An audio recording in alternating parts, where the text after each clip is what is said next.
Преди известно време се случи така, че се наложи да напусна България. Не по собствено желание, а поради липсата на надежда.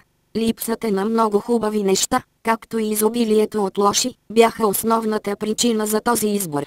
Както много други хора, бях принуден да събера животът си в един куфар и една чанта ръчен багаж. И да кажа чао на хората, с които бях отраснал. През годините много пъти бях от обратната страна. Изпращах приятелите си и въпреки, че си казвахме чао, а не с Богом, знаех, че това са последните моменти, в които ще видя някой от тях.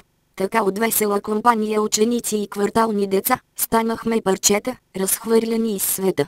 Футболните мачове, сутрешните кафета някъде из квартала и безкрайните летни вечерни разходки останаха в миналото.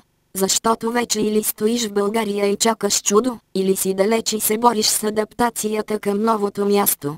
И така, в един летен ден, погледнах всичко за един последен път и се отправих към летището. Минах през чекинга на терминал 2, дадоха ми бордната карта и тогава ми се сви стомаха, защото това беше краят на един живот и началото на друг. Изпълнен с много неизвестни. И след като имаше 20 минути до полета, реших да изляза навън и да изпуша една цигара. Седнах на една пейка и се замислих. Защо напускам родното си място? Или по-скоро защо бях изгонен от него? Може би, всеки един от напусналите я има своя лична история, своя конкретна причина. Ще говоря за мен лично, вярвайки, че много хора ще се припознаят в тези думи. Завърших университет и дойде денят, който във всяка една нормална държава е стартът на един самостоятелен живот, ново начало, може би прилична работа. Но, не и в България. През годините вече бях установил, че няма абсолютно никакво значение какво си завършил, къде и с каква оценка. Няма значение, дори на 22 да имаш 10 годишен стаж. Няма значение колко умен, способен, мотивиран и отдаден си. Няма значение. Защото работата, която те чака е за максимум 600 евро. И това е при положение, че имаш чудовищен късмет. Всичко друго е за по 400 евро. Как се живее с 400 евро? Мишкарски. Как се прави семейство с 400 евро? Никак. Как можеш да си щастлив с 400 евро? Много трудно. Опитвали ли сте се да обясните на човек от белият свят как преживява някой с 400 евро? Ядеш ли месо? Къпеш ли се с топла вода? Позволяваш ли си да излезеш на ресторант? Купуваш ли си дрехи? А като се разболееш, какво правиш? Това са част от въпросите, които са ми задавали досега. И после им казвам какви са цените в България. Как да му обясня на човека, че кенче Кока-Кола е 1,20 лева, при положение, че тук е 45 цента? Как да му обясня, че сосът за спагети е 5 лева, а тук е 1,50 евро? И така за абсолютно всяка всекидневна стока. С напомнянето, че тук минималната заплата е 1200 евро. В България колко беше? 175 евро? Да, досещате се. В очите на тези хора ние сме някаква чудовищна изненада, оцеляла напук на всички очаквания. И тогава те разбират защо си напуснал тази имитация на държава. Защото България е може би единствената държава в света, в която всеки трети бездомен човек е висшист. За сметка на това, министри, депутати, че дори и министър-председателят ни са необразовани. Питате се тогава, как се става успял човек в България? Не е с труд или усилия. Нужни са 3 неща: роднински връзки, лизане на газове и престъпления. Ако имате късмет и имате и трите, значи честито, вие сте депутат. И така, ако си изтеглил късата клечка баща ти да не е крупен бизнесмен, ако не си на вид да лижеш газове и ако не ти се продава трева или амфетамини, то тогава остава терминал 2. Нека да ви кажа защо тази територия няма да се оправи абсолютно никога. Всеки, който има грама къл, отдавна я е напуснал или ще я напусне.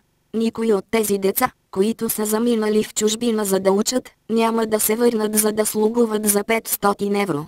Защото държавата в момента се управлява от 100 човека и техните жени, деца, братовчеди, комшии, любовници и лакеи.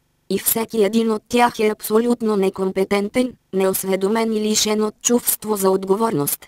Нека ви дам един прост пример. Делян Пеевски на 21 години беше шеф на пристанището във Варна. Половината ни министри са с фалшиви дипломи, другите май въобще и нямат. Хората, на които са поверени милиони левове, не са нищо повече от син на този, приятел на онзи и стоя ритъм събота футбол. Следователно, системата си ок, да го духат бедните. Някои могат да си кажат, че ще просперират със собствен бизнес. Успех, приятели! Чак когато се сблъскате с агенцията по вписванията, и напи останалите подобни институции, ще разберете, че няма как да стане. Защото законите на тези институции важат само за смотаняци като вас. За онзи отсреща, който си плаща като поп на правилните хора, за него няма закони. И докато вие подскачате от единия крак на другият, чудейки се какъв проблем ще намерят на фирмичката ви, конкурента ви си прави каквото си поиска и вие нищо не можете да направите по въпроса. Защото няма дори на кой да се оплачете. И накрая идва престъпността. Да, до някъде логична опция. Но, важи максимата, че за кокошка няма прошка, а за милиони няма закони. Престъпността и властта вървят ръка за ръка и никой няма да ви допусне да си веете знамето дълго време. И така, докато цигарата ми беше наполовина изгоряла, твърдо се убедих, че взимам правилното решение. Няма смисъл да играеш игра, която няма как да спечелиш. На който му харесва, да остава. Да слуша Азис, Гери Никол и Криско. Да работи всеки ден като куче, за да се подиграват с труда му. Да слуша новините, където няма нищо друго освен смърт, катастрофи, наводнения и бойко. Да пие всеки ден като смок, защото депресията до това води. Да се вози при башкиши с присъди за убийство или в рейсове от 1980 година. Да чака 2 седмици за направление в болницата. Да яде кренвирши от конски копита, рога и пластелин. Да псува ГЕРБ, ДПС и БСП и следващият път чинно да отиде да гласува за тях.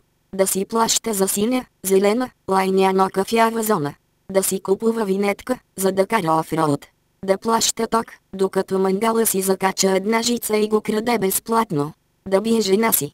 Да си плаща данъците, за да купува на бате Бойко и компания трюфели и шампанско. Да си плаща осигуровките, за да издържа талибаните от Близкия изток, настанени в овча купел да търкат лончета за държавната лотария. Да пуска тото. Така само да ви кажа, преди известно време се паднаха едни и същи числа в 2 поредни тиража на тотото. Тъй това е шантажирано. Така че... Не, няма да спечелите от тотото. Хванах си самолета, прелетях над Подуене и една последна мисъл мина през главата ми. Ебал съм и майката на тая държава.